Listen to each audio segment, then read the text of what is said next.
Hi friends, சட்ட ரீதியான பெயில்னு ஒன்று இருக்குது. அது சொல்கிற செக்ஷன் பார்த்திங்கன்னா சிஆர்பிசியில் 167. சரிங்களா? இந்த 167 ஆஃப் சிஆர்பிசியில் நிறைய விஷயங்கள் சொல்லப்பட்டிருந்தாலும் கூட நம்ம இன்றைக்கி இந்த பதிவில் அந்த சட்ட ரீதியான பெயில் சம்பந்தமாக மட்டும் பார்க்கலாம். இப்போது அந்த பெயிலில் உள்ள அந்த செக்ஷன் பார்த்திங்கன்னா சப்செக்ஷன் 1 கொஞ்சம் ஃபார்முலாக பார்த்துக்குவோம். சப்செக்ஷன் 1 சொல்லப்பட்ட விஷயம், பொதுவாக ஒரு நபரை கைது செஞ்சிட்றாங்க.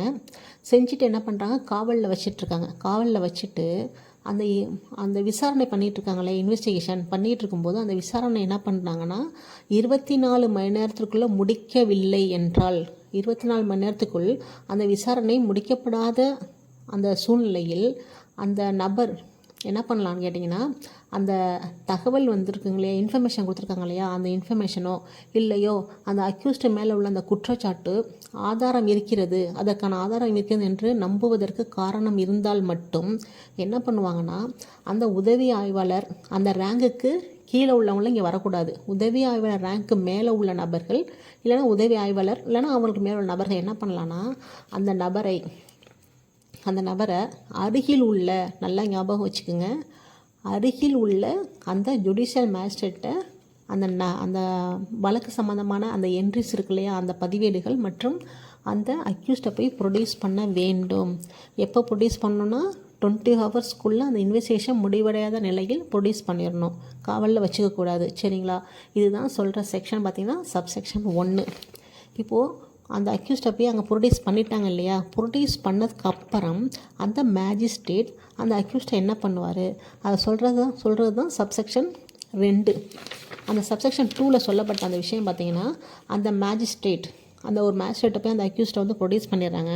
அந்த மேஜிஸ்ட்ரேட் ஒன்று ஜூரிஸ்டிக்ஷன் உள்ள மேஜிஸ்ட்ரேட்டாக இருந்தாலும் சரி, சப்போஸ் ஜூரிஸ்டிக்ஷன் இல்லாத மேஜிஸ்ட்ரேட்டாக இருந்தாலும் சரி, 2 பேரில் யாராக இருந்தாலும் என்ன பண்ணுவாங்கன்னா, அந்த அக்யூஸ்டை 15 நாட்களுக்கு தாண்டாத, அதாவது நாட் எக்ஸீடிங் 15 டேஸ் அந்த கால அளவுக்கு அந்த நபரை காவலில் வைக்க உத்தரவிடலாம்.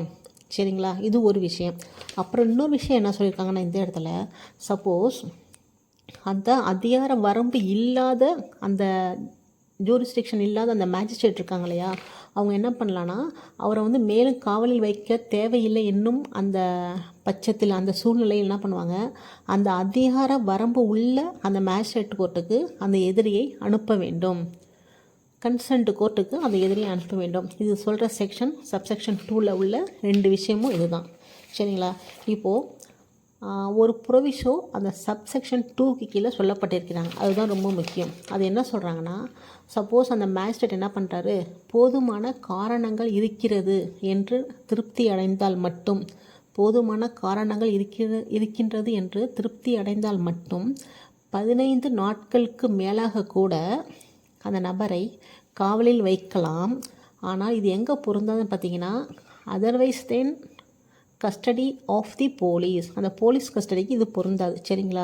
அதே போல் அந்த 15 நாட்கள் தாண்டி மேலே வைக்கிறாங்க இல்லையா காவலில், அது மாதிரி வைக்கும்போது அதோட டோட்டல் பீரியடு மொத்தம் எவ்வளோ இருக்குன்னு கேட்டிங்கன்னா, ஒரு சில வழக்குகளுக்கு 90 டேஸும் ஒரு சில வழக்குகளுக்கு 60 டேஸும் இருக்க வேண்டும்னு சொல்லியிருக்காங்க மொத்த அளவு.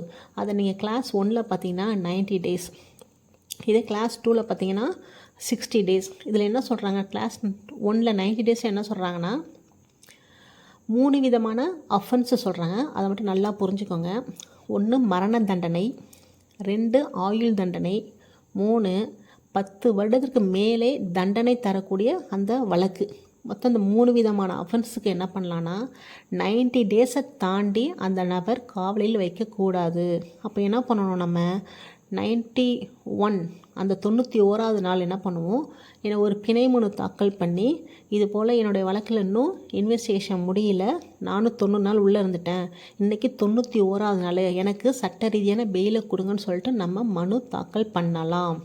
இதுதான் இந்த சப்செக்ஷன் 1 உள்ள விஷயங்கள். சரிங்களா? இதுதான் சட்ட ரீதியான பெயில். இதே சப்செக்ஷன் 2 பார்த்திங்கன்னா 60 டேஸ்.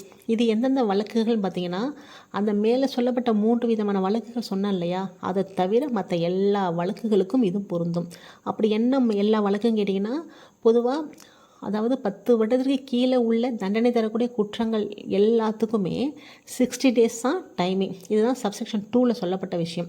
அப்போ நம்ம என்ன பண்ணுவோம், இந்த மாதிரி அஃபென்ஸுக்கெல்லாம் 61வது நாள் பிணை மனு தாக்கல் பண்ணி இன்னும் புலன் விசாரணை முடியலை, நானும் 60 நாள் உள்ளே இருந்துட்டேன், இன்றைக்கி 61வது நாள் பெயில் போட்டிருக்கேன், எனக்கு பிணை வழங்குன்னு சொல்லிட்டு மனு போட்டு அந்த சட்ட ரீதியான பெயிலை நம்ம வாங்கிட்டு வெளில வரலாம். சரிங்களா?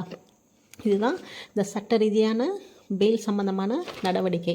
இப்போது இந்த செக்ஷன் படி அந்த பெயில் விடுறாங்க இல்லையா, சட்ட ரீதியாக பெயில் விடுறாங்க இல்லையா, அந்த மாதிரி விடுற வந்து எதுக்கு ஈக்குவல்னு பார்த்தீங்கன்னா, நம்ம சிஆர்பிசியில் சாப்டர் 33 கீழே பெயில் ப்ரொவிஷன் சொல்லப்பட்டிருக்காங்க இல்லையா, அந்த வழியில் பெயில் விட்டதாகவே கருதப்படும்.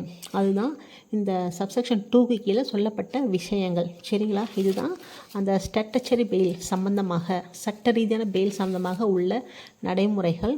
இப்போ நான் சொல்லப்பட்டது எல்லாம் சிஆர்பிசியில் உள்ளது மட்டும்தான். இன்னும் நான் பிஎன்எஸ்எஸை டச் பண்ணல, அதை நம்ம தனியாக வேறு பதிவில் பார்க்கலாம். ஓகேங்களா? தேங்க்யூ.